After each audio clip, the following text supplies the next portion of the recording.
Olá, pessoal, vamos retornando, então. Então, um pouco depois da fala aqui do professor Jorge sobre o contexto geral e um pouco sobre metodologia de orçamento aplicado a características da educação, vale ressaltar alguns dados aqui para que a gente mature bem a reflexão sobre as principais provocações que acho que, na essência, estão falando sobre efetividade e responsabilidade, né? Então, alguns indicadores juntos, aí, alguns valores, né, para complementar. Então, nós estamos falando da aplicação da avaliação de efetividade na educação básica com base em recursos públicos e também a relação dessa vinculação dos recursos públicos com iniciativa privada, né, dentro de qual país, né?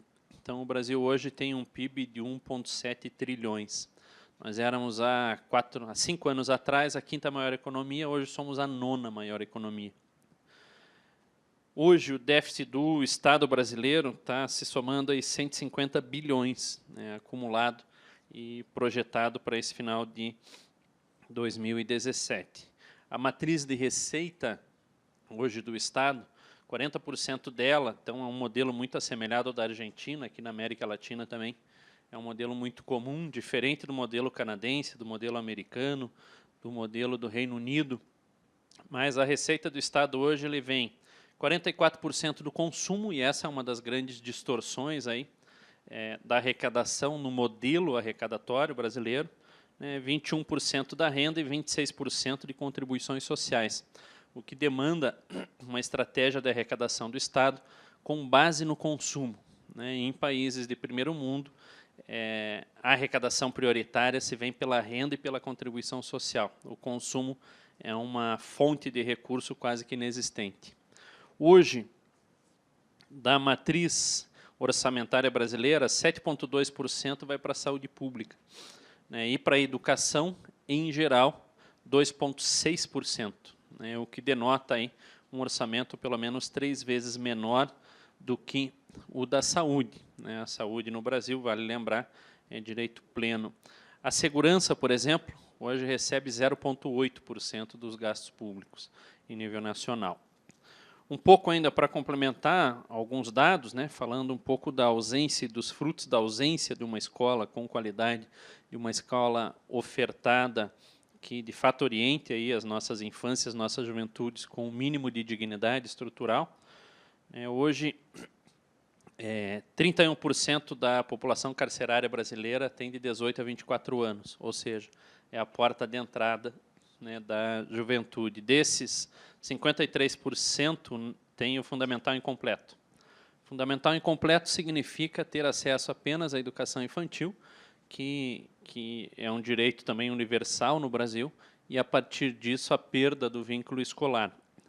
Desses jovens, 27% estão vinculados ao tráfico e 21% ao roubo, ou seja, um pouco, quase a metade da população carcerária, um pouco mais da metade vinculada à juventude, né, sem escolaridade e focado fortemente ao tráfico, é o principal nível, é a principal característica e fomento para esse público-alvo.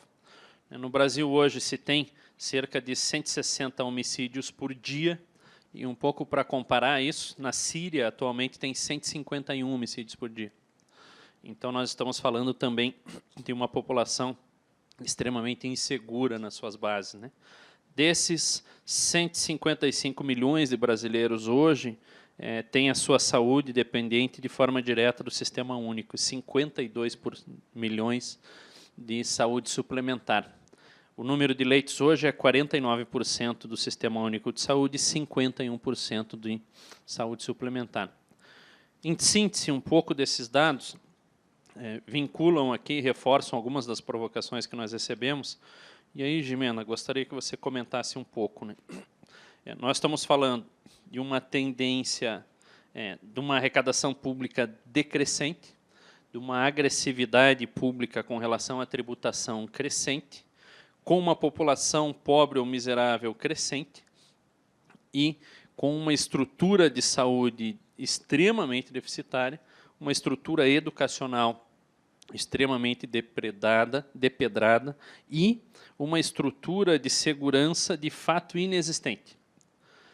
Diante desse contexto, né, e é esse o contexto, é esse o país a que estamos nos referindo, né, que a porta de entrada de uma prisão é, sobretudo, quem está saindo da idade, aí, do corte da infância e da juventude, né, e diante desse contexto, a importância de estarmos falando da relação do público com o privado e estarmos falando, sobretudo, na fase inicial do ser humano, né, na infância.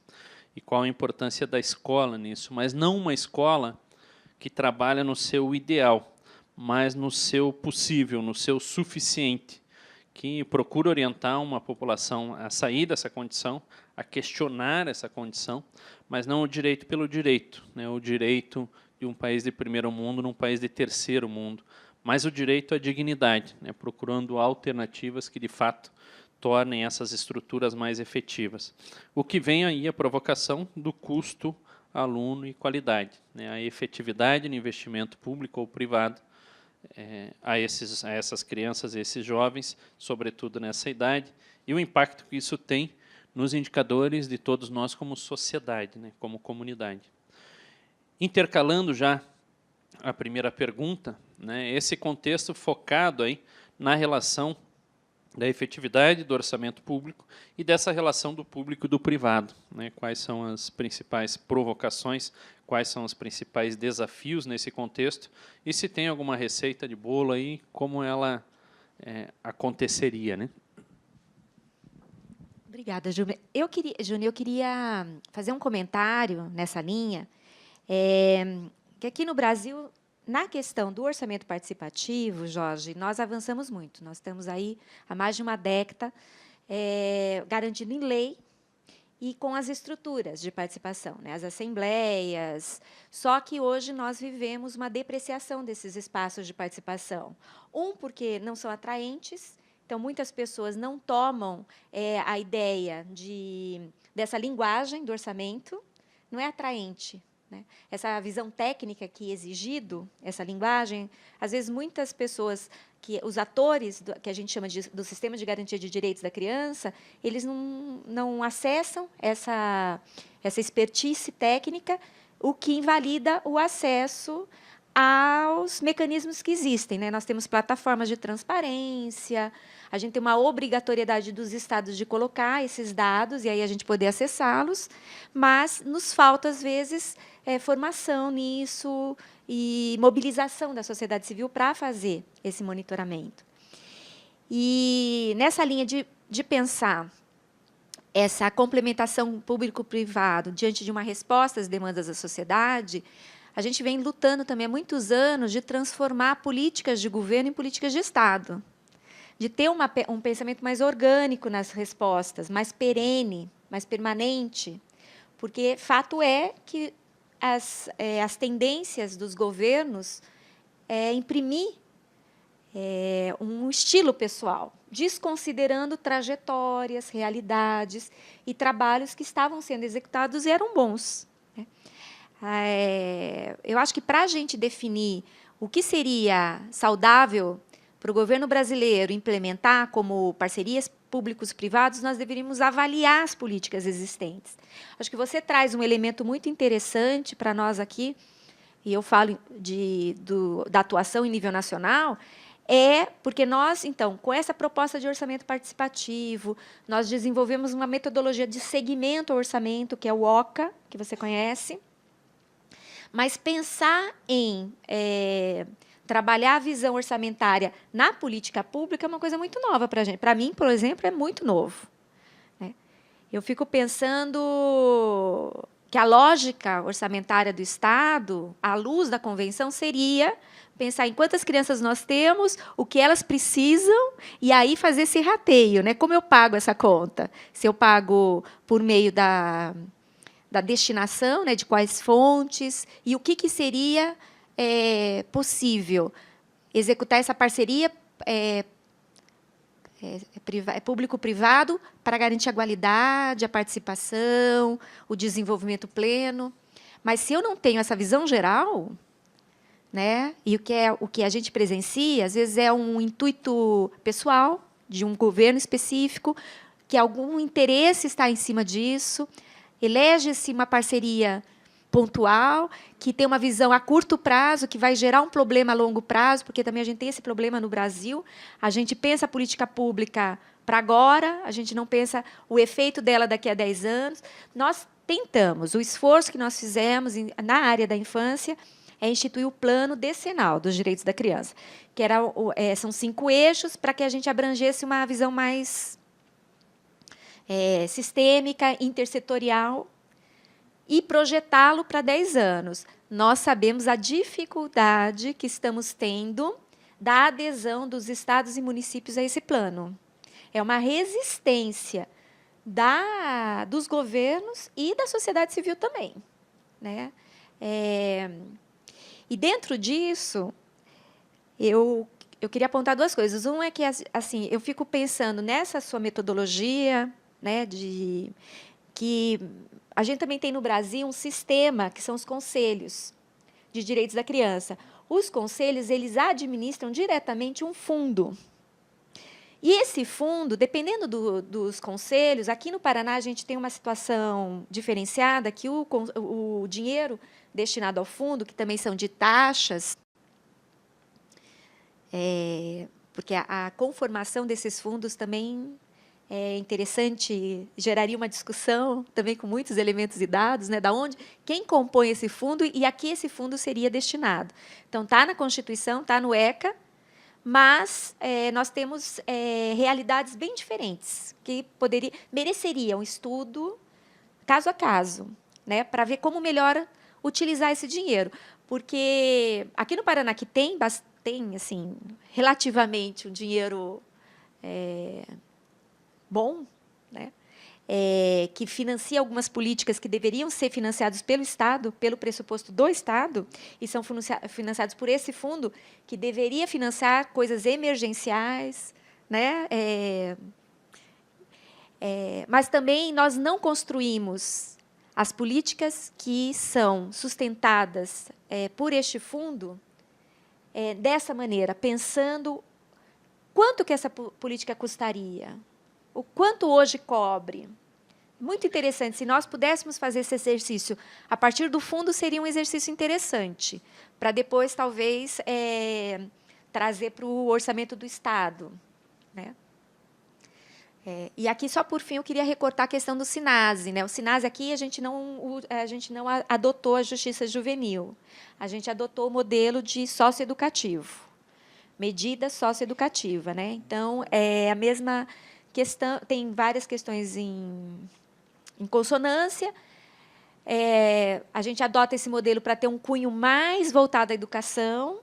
Hoje, é uma lei, gerou um plano, é uma política pública, gerou um plano, e você contando para a gente viu quanto que esses planos foram elaborados longe, bem longe das pessoas que são impactadas por ele, né? Que realmente foram técnicos, burocratas das secretarias que sentaram e falaram: então, nós vamos fazer assim, né? A educação, saúde, a privação de liberdade, a justiça, a segurança.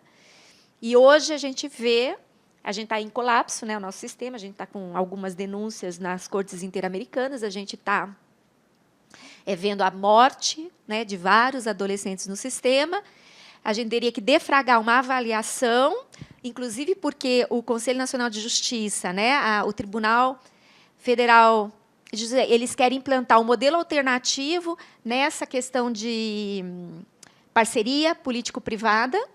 Eles entendem que existe um modelo, que esse modelo vai salvar a pátria, e a gente, do Conselho Nacional de Direitos da Criança, a gente fala: nós não podemos tomar uma decisão que vai ter investimento de dinheiro. Eles agora querem investir 7 milhões de reais num modelo alternativo ao SINASE, no Ceará, em Fortaleza, né, como projeto piloto.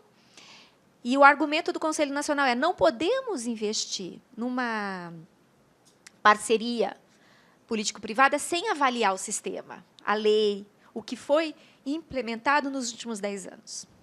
Então, nós temos, Jorge, depois, se você se interessar, nós temos o estudo, porque o que aconteceu? linha de ter a política pública e trabalhar o impacto orçamentário, uma proposta de lei é a redução da maioridade penal. Só que, em contraponto, inclusive a Unicef defendendo, é o aumento de tempo de internação. Então, hoje, pela legislação, o adolescente ele fica até 3 anos em situação de internação. Mas ele vai ter uma avaliação, casos, né, que compromete a sociedade, tal, tem uma avaliação de uma equipe técnica, ele pode ficar até 21 anos no sistema de internação. A proposta da lei é aumentar para 8 anos. Casos hediondos, né? É que aqui a gente tem uma particularidade no Brasil que casos hediondos também aborda crimes de tráfico de drogas. E aí é tipo 80%, né, que vai entrar nisso. Enfim, e aí nós fizemos o estudo do impacto orçamentário de aumento que precisaria para manter esse adolescente, porque nós temos também o custo desse adolescente no sistema. Aqui no Paraná é R$13 mil por mês. A educação básica é R$800, o que a gente investe. R$800 na educação básica. E na socioeducação nós investimos 13 mil, né, por mês. E aí isso triplicaria, aumentaria mais de 2 bilhões de reais na conta do Estado, que ele provavelmente retiraria da educação e da saúde. Mas aí também, então, esse teu estudo me chama a atenção o quanto é dissonante, às vezes, a legislação brasileira com a política pública. Porque a gente tem hoje um Congresso que legisla, que eu não sei para quem, né, porque não é para a população, mas totalmente desagregado do impacto orçamentário dentro da política pública. Né? Assim, totalmente fora de um mundo real. Você falando de gente antenada, com cabo, né, ligado na Terra. Né? Não existe hoje, nesse cenário nacional, a gente está presenciando isso. E a questão também da gente não ter mensuração, né? Para elaborar a política. A gente tem para avaliar, para monitorar. Você vai encontrar uma sociedade civil organizada que faz muito isso, de estar lá no controle social, ou por meio dos conselhos, ou por meio de movimentos sociais, a gente está sempre monitorando a legislação, a política pública, mas essa ideia da gente se reunir antes, né, para pensar a política é bem interessante, eu acho que valeria aí um estudo mais detalhado. Então, Juni, não tem receita, tá? ¿Quer comentar algo? Sí, bien interesantes las cosas que han dicho. Yo tengo algunas preguntas y comentarios. Cuando se habla que 50% de los jóvenes están metidos en tráfico, hablan de drogas y cocaína. Sí, bueno, ese dato es bien interesante porque creo que hay que tener en cuenta el cambio que ha habido en la política antidrogas de los Estados Unidos. Ellos hace ya 4 años han cambiado completamente su política. Antes tenían una política antidrogas, contra las drogas, que incluía a Bolivia, Paraguay y Perú. Por supuesto que Colombia, ¿no? Pero dijeron, aquí hay algo que no funciona bien. Y es que la producción de cocaína tiene 2 destinos diferentes. Uno, la cocaína que va a Estados Unidos y otra, la cocaína que va a Chile. Chile es un gran consumidor de drogas. Brasil, Argentina y vía Brasil va a Europa u otros sitios. Entonces, el gobierno americano ha tomado la decisión de dejar cualquier tipo de política o intervención que tenga que ver con la producción o tráfico de cocaína que no vaya a Estados Unidos. Entonces ha establecido una línea, como esta línea Marginot, ¿cómo se llama? La Segunda Guerra Mundial. Una línea que pasa por una ciudad en Perú que se llama Loroya, dice.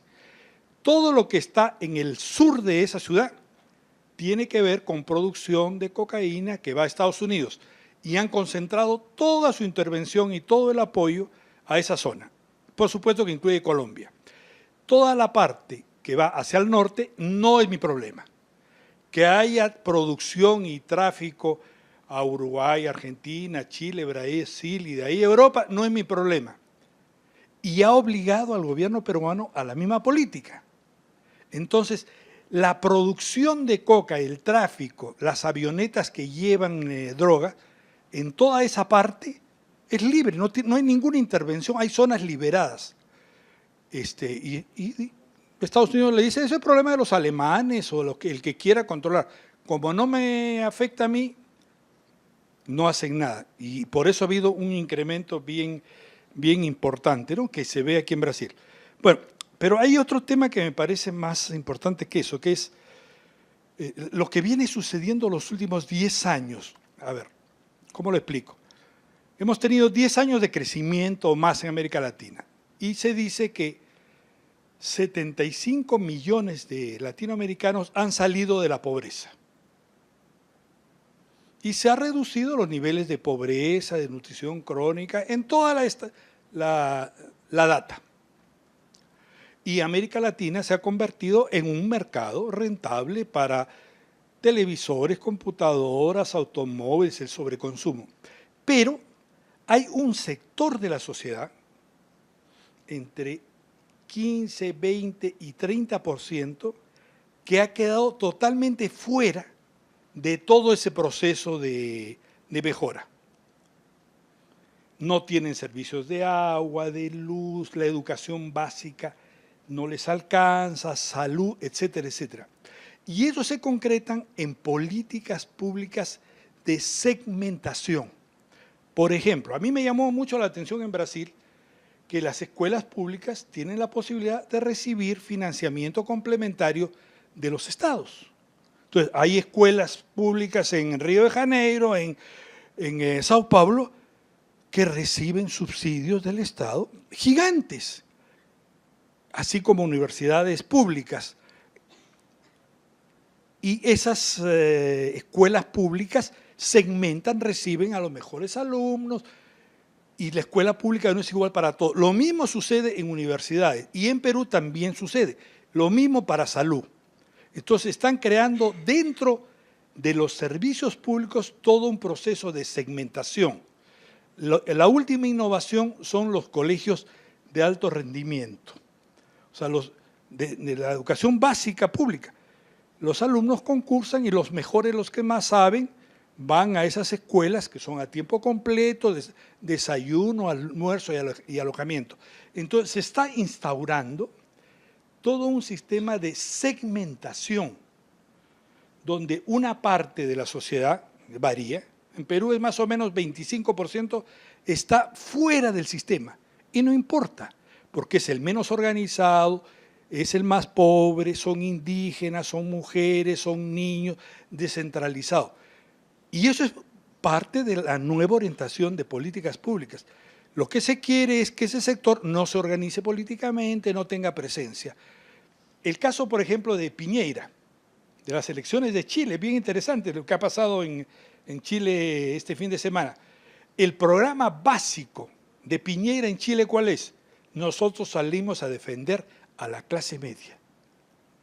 Ese es el eje de su programa político, porque los sectores altos y medios son la mayoría. Chile, que ha tenido un avance bien importante en los últimos años, tiene un 20% de la población marginada. Hay lo que se llama las escuelas basura en Chile. Hay sectores que no tienen ningún acceso a la salud, violencia, viven en casas, con viviendas estas prefabricadas. Entonces, hay un proceso de marginación de ese sector. Y yo creo que ese es un tema sobre el cual nosotros debemos pensar y reflexionar, porque es un tema ético. O sea, los pobres de los pobres están quedando marginados de este proceso. Ahí está la teoría de la locomotora, ¿no es cierto? Hay que apoyar a aquellos que logran salir y el resto que se quede y que sigan ahí olvidados. Creo que esa es la nueva orientación de la política pública financiada por los organismos internacionales, el gobierno americano y también muchos organismos europeos. Y eso plantea un problema ético bien profundo. Los pobres de los pobres están quedando al margen del desarrollo, ¿no es cierto?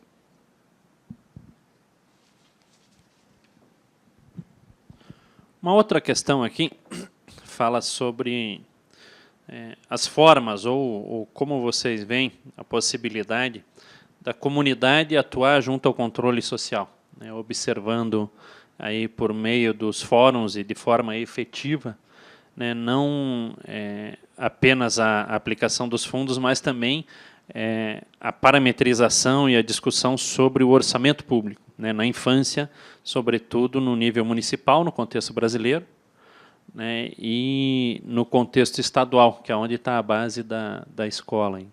E como essa participação da comunidade no controle social deve provocar também a iniciativa privada para a participação nesse processo. Então, nesse tópico, eu queria trazer aqui uma questão que também me suscitou algumas reflexões. Então, eu só estando no âmbito nacional que a gente compreende a complexidade de elaborar a política pública para o Brasil. Porque o Brasil você tem que propor parâmetros e diretrizes que caibam o Acre e São Paulo. Né, 100 mil habitantes para a cidade de São Paulo, que tem 19 milhões. 19 milhões. Então, alguém fica de fora. E, além disso, com a perspectiva de direitos humanos, né, porque quando você fala política pública de gestão, a gente ainda acrescenta o enfoque de direitos humanos, que tem que ter equidade. Né? Eu não posso gerar um mecanismo aí de desenvolvimento do país em que favoreça, oportunize um setor da sociedade e deixe... Né? Porque a educação, por exemplo, ele é um direito universal. Né? A saúde é um direito universal. Eu não posso proporcionar acesso a uns e não a outros, né? Eu como Estado.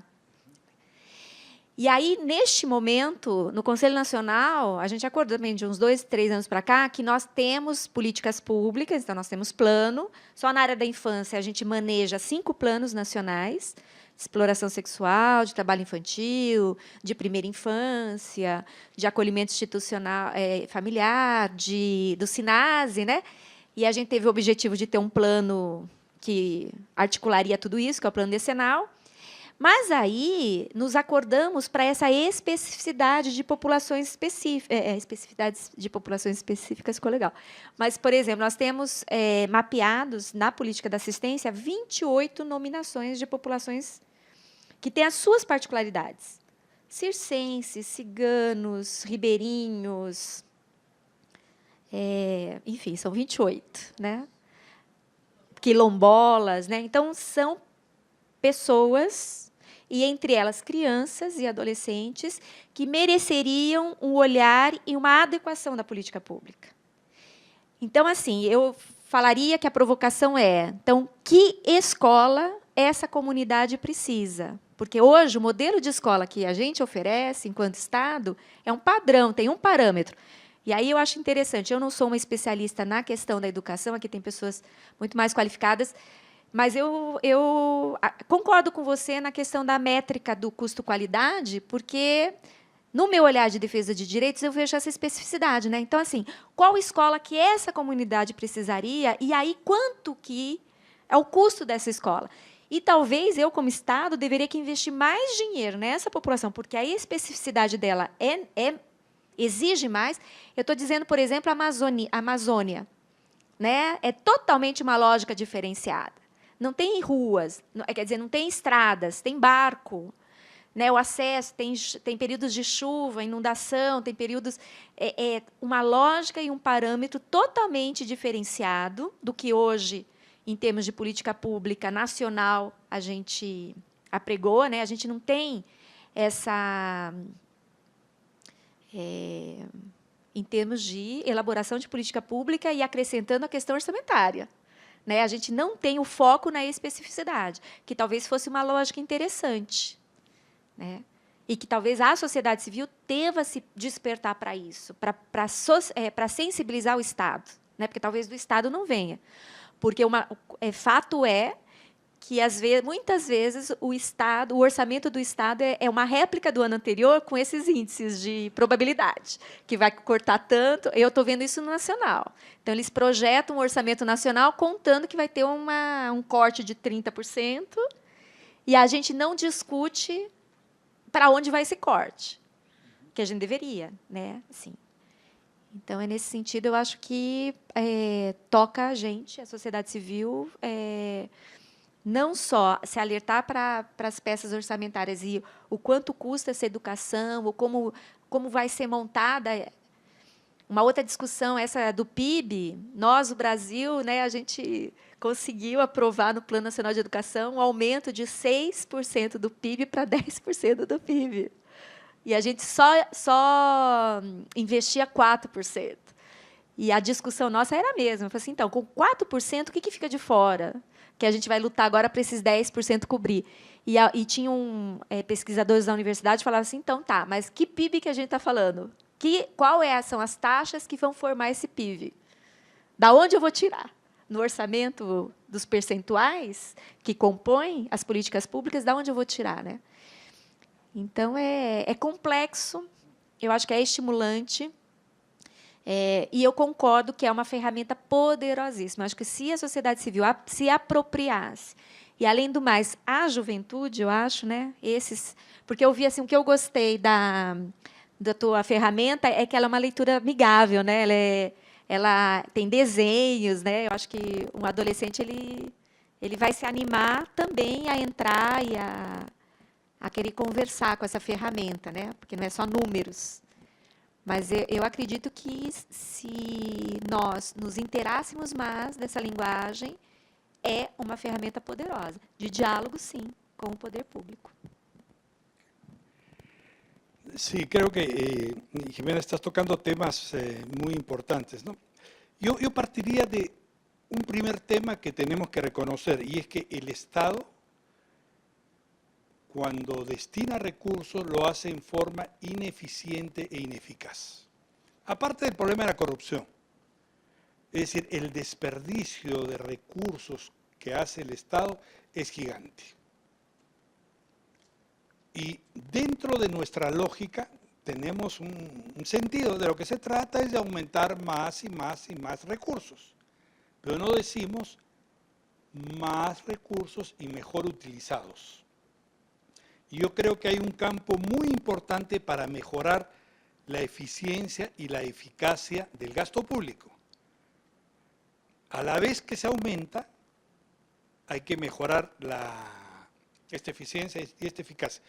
Y hay una tendencia a nivel internacional de cambiar la lógica del funcionamiento de los orzamentos. Ahora se trabaja por programas, o sea, se le da al Ministerio de Educación y ellos tienen un conjunto de programas y dentro de los programas los proyectos. Ahora hay otra metodología completamente diferente que se llama presupuesto por resultados, PPRs, que se construyen sobre la base de un marco lógico y de indicadores de impacto verificables y objetivamente medibles. O sea, si yo destino más en la educación, recursos de educación, tiene que haber una mejora de los aprendizajes en matemáticas, en comprensión lectora, menos conflictos, mayor número de horas, menor abandono, menor repetición, etcétera, etcétera, etcétera. Entonces, lo que se está probando, ya en muchos países, es promover programas presupuestales por resultados. Que todo el presupuesto se maneje con esta metodología. Ahora, ¿cuál es lo potente de esta metodología? Dos aspectos. Primero, que me plantea evidencias de que el gasto público, que la inversión pública es efectiva y facilita el sistema de rendición de cuentas y transparencia. Y dos, que yo puedo diseñar programas por resultados específicos para poblaciones específicas. Por ejemplo, hay un programa que son para niños en situación de calle, un PPR para los niños que viven en la calle, que se acaba de poner en marcha y con resultados muy interesantes. Se quiere hacer un programa para las niñas que tienen embarazo adolescente y se hace un PPR. Contra el castigo físico y humillante de los niños, o para los niños recicladores, por ejemplo, que trabajan en los lugares donde la basura, o para poblaciones indígenas y así sucesivamente. Entonces, esta metodología de presupuesto por resultados está dando grandes resultados y es una forma de hacer incidencia política. Por ejemplo, ahora en Perú el presupuesto se aprueba a partir del lunes. Estamos planteando hemos priorizado 3 programas por resultados. Uno, contra el castigo físico a los niños. 2, anemia. 60% de los niños tienen problemas de anemia. Y 3, desnutrición crónica, porque 17% de los niños tienen desnutrición crónica. Ahora, estos PPRs son multisectoriales, tienen recursos asegurados y también pueden ser administrados en una asociación con sociedad civil, inclusive con empresas. Y abre un campo de intervención muy interesante, ¿no? Y por supuesto va acompañado al incremento general de recursos.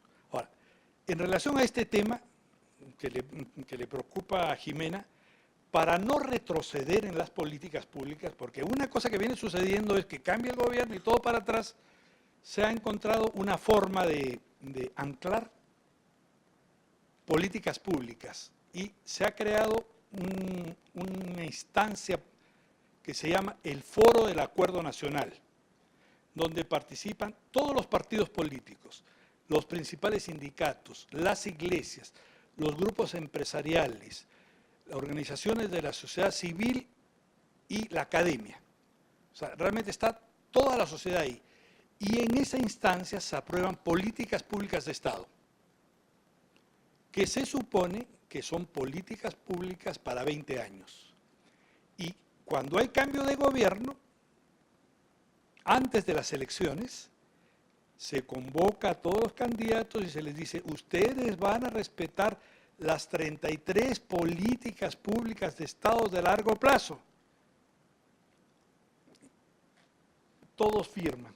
Entonces, eso da mejores condiciones para la lucha política. Y con tal de ganar las elecciones, firman, pero se están poniendo una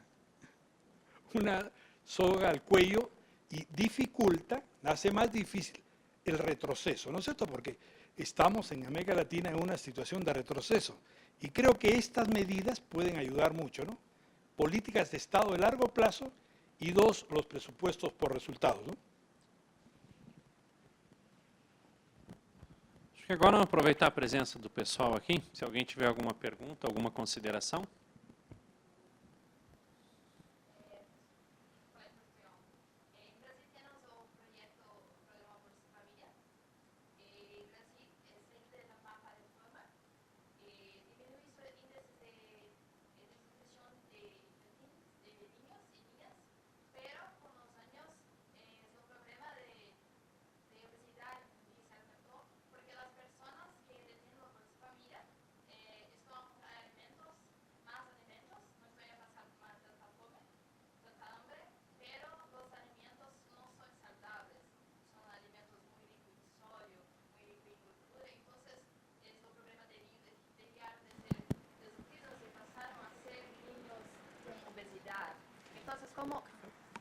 ¿Cómo hacer una conversión de ese problema que hay de investimento en la cuestión de seguridad alimentar de los niños brasileños?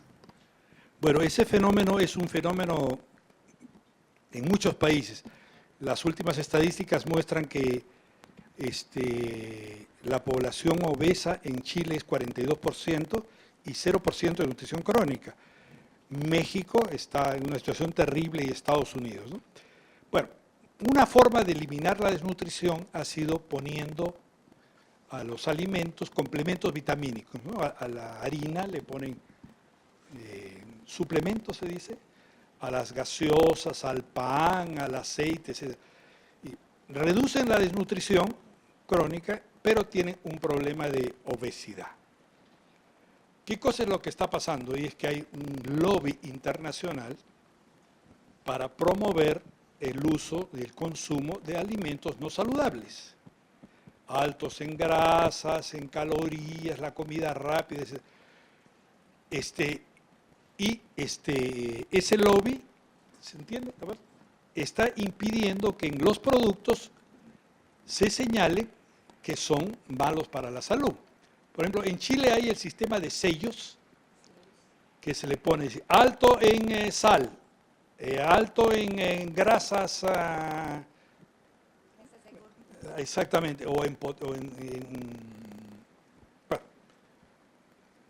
en Perú hay toda una discusión y ha ganado los sectores empresariales y han creado un sistema de alerta que no lo entiende absolutamente nadie. Entonces, hay un serio problema con todo lo que tiene que ver con la alimentación y las grandes corporaciones tienen interés en seguir vendiendo productos que hacen mal para la salud, no solo para obesidad, sino productos con preservantes, productos que producen cáncer. Y junto a eso hay el fenómeno de desperdicio de alimentos. El sobreconsumo de alimentos en los sectores medios es gigante. Hay un par de informes recientes, ¿no? Eso supone toda una nueva política pública para una alimentación saludable, cambios de hábito, educación alimentaria, etcétera, etcétera.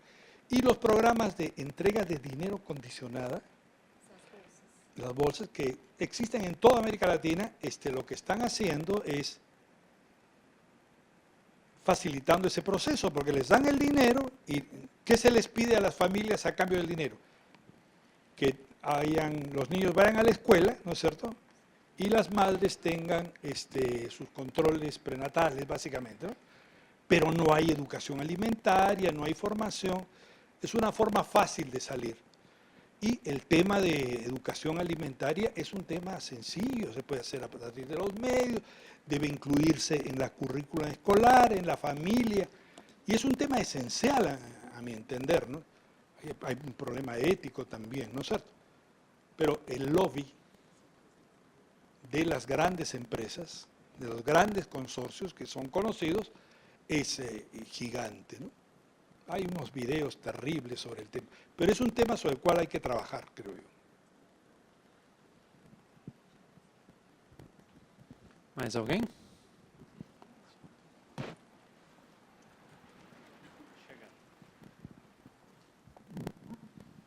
Vou falar em português. Eu sou religiosa, pertenço à Pastoral da Criança e eu gostaria de fazer uma pergunta que me toca profundamente essa questão. A gente sabe que a primeira infância é muito importante para o desenvolvimento infantil e integral da criança.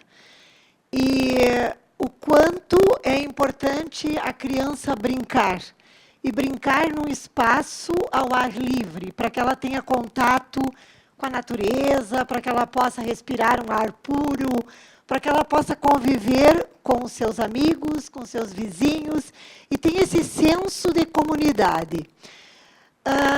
Qual é o investimento na política pública em favor do espaço para que se possa garantir o espaço público para que as crianças possam brincar?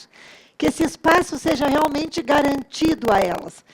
Como é que vocês enxergam essa questão? Porque nós, na Pastoral da Criança, sentimos uma preocupação muito grande em relação a isso.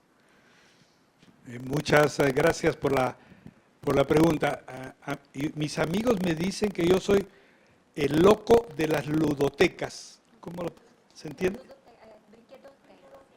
Bueno, conozco mucho la experiencia de todo el sistema de ludotecas del País Vasco en España y parte de Francia. Bueno, es un sistema maravilloso para el desarrollo de los niños.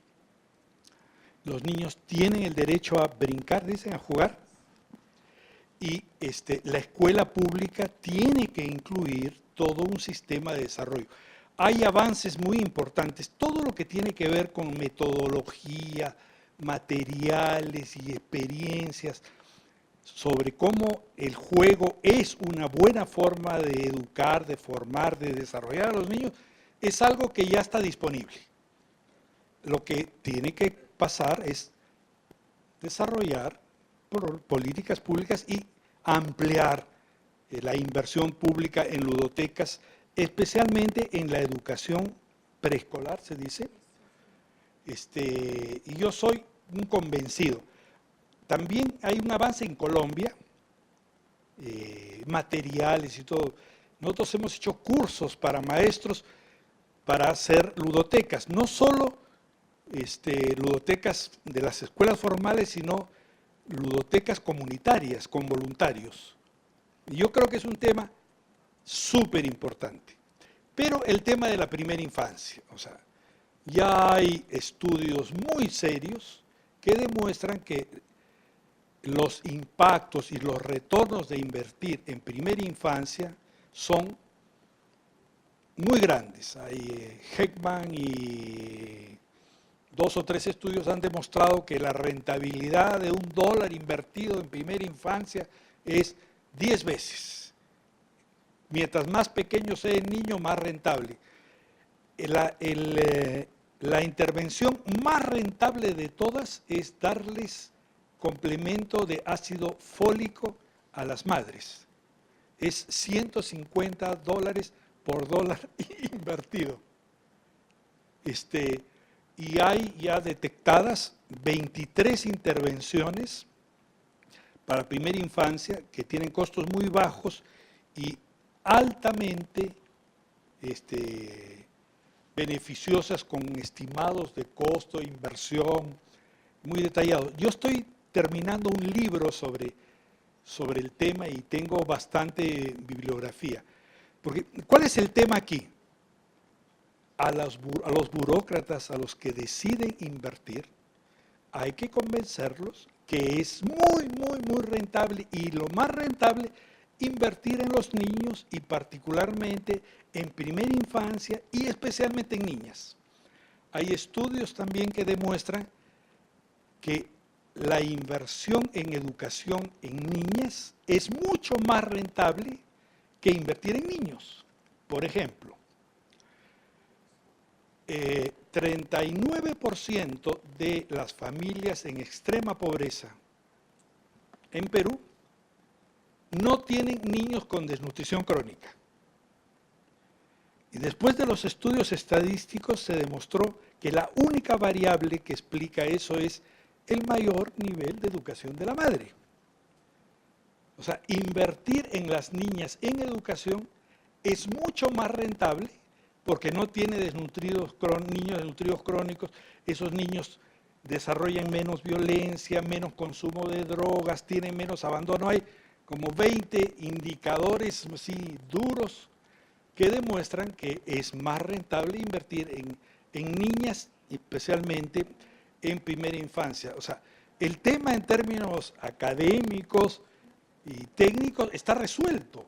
Hay información estadística y hay un estudio de 40 años de Periscope, no sé si una universidad norteamericana ha hecho un estudio de seguimiento de 40 años sobre un programa de mejora de la educación preescolar, como hacen los gringos cada locura, ¿no? O sea, cogieron un grupo de niños pobres y su grupo piloto y le dieron educación básica más o menos de calidad y siguieron a esos niños 40 años y los resultados mostraron cosas increíbles, ¿no es cierto? O sea, mejores aprendizajes, menos abandono, menos repetición, menos violencia, mejores empleos, mayores ingresos, etcétera, etcétera. Solo un año de mejora de la educación preescolar. No una maravilla, sino una mejora bastante sencilla, ¿no? Por eso una de las propuestas que ahora se está haciendo es universalizar el derecho a la educación preescolar, que ya en algunos países es es ley, no solo la educación básica, sino la preescolar. Ahora, hay una discusión terrible sobre el tema con los finlandeses y los suecos y todo, que ellos quieren que los niños entren al colegio mucho más tarde, claro, pero tienen condiciones maravillosas en las familias, 6 meses de licencia por maternidad y subsidios, igual que en Cuba, ¿no? Pero para las familias más pobres, la educación preescolar tiene un impacto muy grande, ¿no? Pero técnicamente el tema está resuelto, ¿no? No hay nada que discutir, que la educación preescolar es súper rentable, ¿no es cierto? Y que hay que invertir, ¿eh? Eu queria só complementar o que a irmã pergunta. Também é um outro aspecto que você traz muito importante, porque nós, da área da infância, a gente fala entre nós. Então, por exemplo, vocês que têm uma capilaridade muito respeitável, né, a pastoral da criança, para, em termos de, né, para se voltar à incidência política, na questão de garantir espaços de brincar no território, a gente deveria conversar com o plano diretor das cidades. Então, também, como todos os planos, tem um período em que o município tem que elaborar o plano diretor. Esse plano ele é submetido à consulta pública e é onde nós, do Movimento da Infância, deveríamos intervir. Quais são as regiões? E vocês têm dados para isso, a gente deveria colocar isso na agenda, porque verdade é que é um tema que não entra na agenda, como a habitação, que é um direito básico que não entra na agenda do Movimento da Infância, porque também uma crítica que eu faço é que a gente se volta muito no curativo e não no preventivo. Talvez a gente tivesse que fazer uma reestrutura aí da agenda, né? Porque é verdade, a gente tem um problema aqui, Jorge, de segurança. As mães, os pais não saem mais para brincar com as suas crianças na praça, porque ou ela realmente fica vulnerável aí a questões de violência nessas comunidades mais empobrecidas, ou no centro da cidade, né? A gente não tem mais o hábito, né, de fazer essa vida comunitária com as crianças, né? As crianças ficam muito crianças de prédio, né? A gente chama de piá pançudo de prédio. Quer falar? Curitiba es conocida como una ciudad modelo, que tiene mucho avance sobre el tema. Hace 2 años yo conversaba con Francesco Tonucci, de Ciudad Amiga de los Niños, y decía que Curitiba era un ejemplo a seguir. Y después en Colombia hay un desarrollo bien importante sobre los espacios públicos como una forma de evitar el desarrollo de la violencia, y hay propuestas muy interesantes de cómo hacer la arquitectura, los parques, los encuentros entre diferentes sectores. Han avanzado muchísimo ellos y vale la pena conocer la experiencia de Colombia, ¿no? Porque el tema de la guerra y la violencia en Colombia no es un problema solo de voluntades de armas. Hay todo un sistema de segmentación urbanística en Colombia que crea conflicto y tensión. Pero están habiendo cambios bien importantes.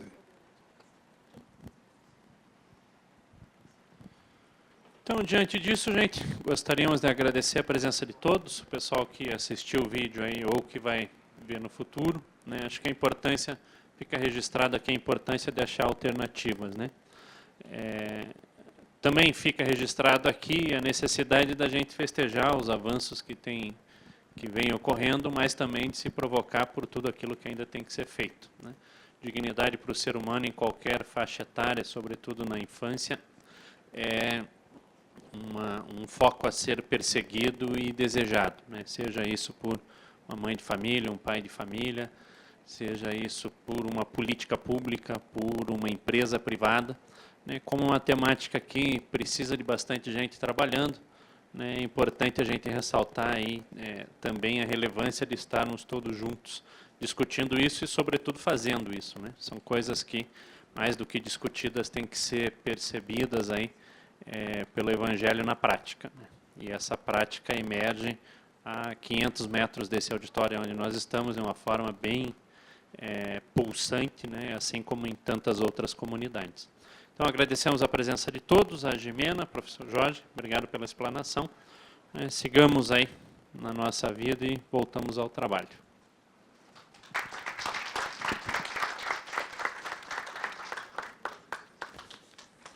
Só